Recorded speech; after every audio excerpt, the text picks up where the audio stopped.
وہ ابھی ابھی پاکستان پہنچی تھی اور باہر آئی تو گاڑی اس کی منتظر تھی۔ جیسے ہی گاڑی میں بیٹھی، گاڑی اپنی منزل کی طرف روانہ ہو گئی۔ پھر گاڑی ایک ہسپتال کے سامنے جا کر رکی تو وہ جلدی سے اتر کر تقریباً بھاگتی ہوئی اندر کے جانے پڑی، اور جیسے ایمرجنسی وارڈ کے سامنے پہنچی تو اسے دور کھڑا وہ شخص نظر آیا جس کی خاطر وہ آج سے برسوں پہلے پاکستان کی سرزمین کو چھوڑ کر گئی تھی۔ وہ بامشکل قدم بڑھاتی ہوئی اس کی طرف بڑھی۔ وہ جیسے ہی سلام کیا تو اس نے چونک کر اسے دیکھا۔ اس کے چہرے پر پہلے حیرت بھرے تاثرات آئے اور پھر ناگواری ابری۔ وہ بنا سلام کا جواب دے اپنے چہرے کا رخ پھیر گیا۔ دل اس کی بے رخی پر بہت دکھا، مگر وہ خود کو سنبھالتی ہوئی ایمرجنسی کی جانب بڑھی اور شیشے کے پار سے اس وجود کو دیکھا جو کہ اس کے لیے بڑی اہمیت رکھتا تھا۔ شیشے کے پار لیٹی ہوئی ثانیہ علی دکھائی دے رہی تھی۔ پھر ڈاکٹر کے آنے کے بعد وہ ان سے اجازت دے کر اندر داخل ہو، اور جیسے ہی جا کر پکارا تو ثانیہ نے آنکھیں کھول کر اسے دیکھا اور اس کی آنکھیں جھلکنے لگی۔ اس نے اپنا کانپتا ہوا ہاتھ اس کی طرف بڑھایا تو وہ جلدی سے اسے تھام گئی۔ منو، تم آ گئی؟ بہت انتظار کر رہی تھی میں تمہارا، وہ ٹوٹے پھوٹے الفاظ میں بولی۔ تو منہا کی آنکھیں ضبط کے باوجود جھلک اٹھی تھی۔ مجھے تم سے کچھ کہنا ہے، اس سے پہلے کہ میری سانسوں کی ڈور ٹوٹ جائے، پلیز انکار مت کرنا۔ وہ اپنا ماسک ہٹاتے ہوئے آہستہ آہستہ بولنے لگی۔ ہاں بولو، میں سن رہی ہوں۔ وہ اپنی آنکھوں کی نمی کو ٹشو سے صاف کرتے ہوئے چہرے پر مسکراہٹ لا کر بول، پلیز ابھی اور اسی وقت علی سے شادی کر لو۔ اس کی بات پر وہ پھٹی پھٹی نگاہوں سے اسے دیکھنے لگی، اور علی بھی اسے لب بھینچ کر دیکھ رہا تھا، مگر وہ کچھ بولا نہیں تھا، جس کا مطلب یہ تھا کہ وہ اس بارے میں پہلے سے جانتا ہے۔ کیسی باتیں کر رہی ہو، میں ایسا کیسے کر سکتی ہوں؟ وہ تڑپ کر بولی، میں شاید بہت خود غرض بن رہی ہوں، لیکن میں تمہارے علاوہ کسی پر بھروسہ نہیں کر سکتی۔ میرے دونوں بچوں کو تمہارے علاوہ کوئی ماں کا پیار نہیں دے پائے گا۔ میں جانتی ہوں تم انہیں مجھ سے بھی زیادہ پیار کرو گی۔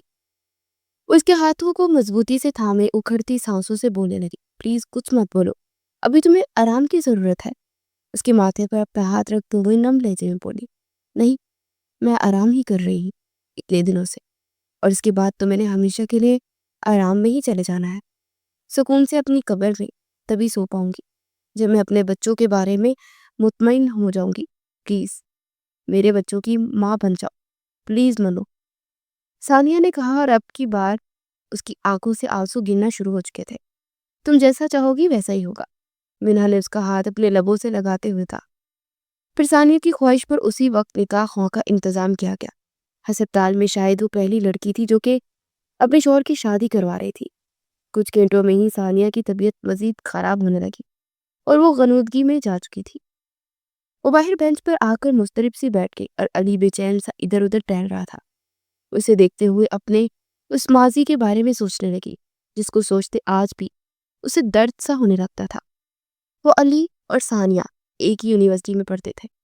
ثانیہ ان سے پہلی بار کالج میں ملی تھی، مگر وہ دونوں تو بچپن کی دوست بھی تھی اور کزن بھی۔ پھر ثانیہ اور علی کی دوستی کب محبت میں تبدیل ہوئی اسے بھی پتہ نہ چلا، اور وہ جو ایک لا ابالی سی لڑکی تھی وہ بھی علی کو چاہتی تھی، مگر کبھی بتانے کا موقع ہی نہ ملا۔ اور علی کی محبت ثانیہ اس لیے بھی تھی کیونکہ ثانیہ مکمل ایک مشرقی لڑکی میں ڈھلی ہوئی تھی، جبکہ وہ شرارتی قسم کی لڑکوں کے اول جلول پولیے میں رہنے والی، یہاں تک کہ لڑکوں کی طرح کٹنگ کرواتی تھی، اپنے بالوں کو ذرا سے بڑھنے نہیں دینا۔ جس دن ان کا MBA مکمل ہوا اس دن ان کی فیئرویل پارٹی تھی۔ ہمیشہ کی طرح ٹراؤزر شرٹ پہ ملبوس اپنے کانوں تک آتے بالوں کو پن سے سمیٹتی باہر نکلی تو شمسہ بیگم نے اسے سر سے پاؤں تک افسوس سے دیکھا۔ کبھی تو سدھر جاؤ ملو، لڑکیوں کے جیسا بیہیو کیا کرو، لڑکوں کو ایسی لڑکیاں بالکل پسند نہیں آتی۔ شمسہ بیگم نے کہا تو منہ بنانے لگی، مجھے لڑکوں کو پسند ہی نہیں آنا، جس کو میں پسند ہوں نا مجھے اچھی طرح پتا ہے، اس کو میں ایسے ہی اچھی لگتی ہوں۔ وہ جلدی سے بولی، اللہ جانے تمہارا کیا ہوگا، اور علی بیچارے کا تو مت ہی پوچھو، سوچ سوچ کر ڈر لگتا ہے کہ وہ کیسے گزارا کرے گا ساری زندگی تمہارے ساتھ۔ اور ہاں، اپنی حرکتیں سدھار لو، کیونکہ میں شائستہ بھابھی سے بات کرنے والی تمہارے اور اس کے رشتے کی۔ وہ بولی تو منہا کا چہرہ جیسے خوشی سے کھل اٹھا تھا۔ سچ ماما، سو سویٹ، وہ پیچھے سے انہیں حق کرتے ہوئے بولی تو وہ بھی بے اختیار مسکرا دی۔ کچھ دیر کے بعد علی نے اسے گھر سے پک کیا اور وہ لوگ پارٹی میں پہنچے تو سامنے ہی ثانیہ آتی دکھائی دی، اور علی کی نگاہیں تو اس پر ٹک سی گئی تھی۔ وہ پاؤں تک آتی بلیک کلر کی فراک میں بہت حسین لگ رہی تھی۔ واہ، ایسا لگ رہا ہے جیسے آسمان سے کوئی پری اتر آئی ہے، علی نے اس کے پاس آتے ہوئے کہا تو وہ شرما گئی۔ پھر علی نے اس کا ہاتھ تھاما وہ اور آگے بڑھ گیا۔ وہ پیچھے کھڑی جیسے سن سی پڑ گئی۔ اس سے پہلی بار جیسے ادراک ہوا کہ ان دونوں کے درمیان صرف دوستی نہیں، کچھ اور بھی ہے۔ وہ اپنے دل کو سنبھالتی ہوئی آگے بڑھی اور اپنے دوستوں سے باتیں کرنے لگی، مگر اس کی نگاہیں تو علی اور ثانیہ کو ہی تلاش کر رہی تھی، جو کہ اچانک سے پارٹی سے غائب ہو چکے تھے۔ پھر وہ ان کو ڈھونڈتی ہوئی وہاں بنے سوئمنگ پول ایریا میں آئی تو جیسے سامنے کا منظر دیکھ کر ٹھٹک گئی۔ اور وہ دونوں وہاں پر کپل ڈانس کر رہے تھے اور ارد گرد سے بالکل بیگانہ تھے۔ پھر علی گھٹنوں کے بل زمین پر بیٹھا، اس نے پاکٹ سے رنگ نکال کر ثانیہ کی طرف بڑھاتے ہوئے اسے پرپوز کیا تو ثانیہ نے مسکراتے اپنا ہاتھ اس کے ہاتھ میں دے دیا، اور یہ دیکھ کر منہا کے اوپر جیسے ساتوں آسمان ٹوٹ پڑے تھے۔ الٹے پاؤں وہاں سے پلٹی اور دوڑتی ہوئی وہاں سے نکلتی چلی گئی۔ باہر نکل کر وہ پارکنگ ایریا میں آ کر اپنی گاڑی سے ٹیک لگائے پوٹ پوٹ کر رو دی، مگر پھر خود کو سنبھالتی ہوئی جلدی سے گاڑی میں بیٹھی اور گھر کے لیے نکل آئی۔ جیسے ہی وہ گھر پہنچی تو شمسہ بیگم لاؤنج میں بیٹھی اپنی کسی بزنس میٹنگ کے بارے میں اپنے مینیجر سے ڈسکس کر رہی تھی، اور اس کی حالت دیکھ کر وہ چونک گئے۔ وہ بنا کچھ بولے اپنے کمرے میں چلی آئی تھی، جو تکیے میں سر دیے ہچکیوں سے رو رہی تھی کہ تبھی شمسہ بیگم کا ہاتھ اس کے بالوں میں ٹھہرا۔ کیا ہوا میرے بچے کو؟ علی نے کچھ کہا کیا؟ اتنا پوچھنے کی دیر تھی کہ وہ مزید ہچکیوں سے رونے لگی، اور شمسہ بیگم اس کے رونے پر گھبرا سی گئی۔ کیا ہوا میری جان؟ شمسہ بیگم نے پوچھا تو وہ روتے ہوئے اٹھ کر ان کے گلے لگ کر انہیں سب بتاتی چلی گئی۔ وہ ساکت سی جیسے سن رہی تھی، پھر ان کے چہرے پر کرب بڑے تاثرات ہوئے۔ اچھا، اب تمہیں خود کو سنبھالنا ہوگا، تمہارا نہیں ہو سکتا میری جان۔ اگر ہم زبردستی رشتہ کریں گے تو اس رشتے کو دل سے نبھا نہیں پائے گا، اور تمہاری حالت میرے جیسی ہوگی جیسے میں اور تمہارے بابا آج ایک دوسرے سے الگ ہیں۔ ہم لوگ ایک دوسرے کے نکاح میں ہونے کے باوجود ایک دوسرے سے بات ہی نہیں کر پاتے، اور انہوں نے وہاں اپنی پسند سے شادی کر لی، اور ایک وقت آئے گا کہ وہ بھی اسی طرح کر بیٹھے گا۔ میں اپنی بیٹی کا نصیب اپنے جیسا نہیں بناؤں گی، اور ویسے بھی جس کی محبت جو بھی ہو، ہمیں ان کی محبت کے درمیان نہیں آنا چاہیے، ہمیں محبت کی بد دعا نہیں لینی چاہیے میری جان۔ شمسہ بیگم نے اسے سمجھاتے ہوئے کہا، وفا، مجھے یہاں سے جانا ہے، میں یہاں نہیں رہ سکتی، میں ان دونوں کو ایک ساتھ اگر دیکھوں گی تو مر جاؤں گی۔ وہ ہچکیوں کے درمیان بولی، بالکل میرا بچہ، تم خود کو سنبھالا اور میں تمہارا باہر جانے کا انتظام کر دوں۔ تم اپنے ڈیڈ کے پاس جا رہی ہو، ان کے پاس رہو گی، مجھے یقین ہے میرا بچہ خود کو سنبھال لے گا۔